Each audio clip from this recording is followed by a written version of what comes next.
Tulip বর্ষজীবী ও কন্দেযুক্ত প্রজাতির এই গাছটি লিলিয়াসি পরিবারভুক্ত উদ্ভিদ।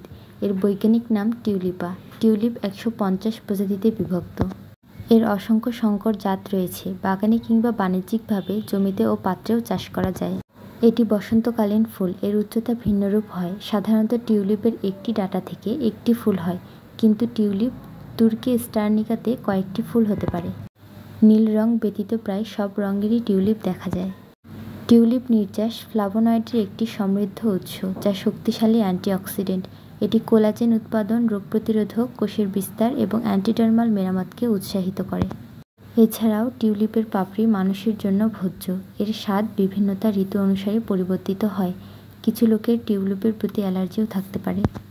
টিউলিপ মানুষের জন্য ক্ষতিকর না হলেও পোষা প্রাণী যেমন ঘোড়া, বিড়াল ও কুকুরের জন্য ক্ষতিকর।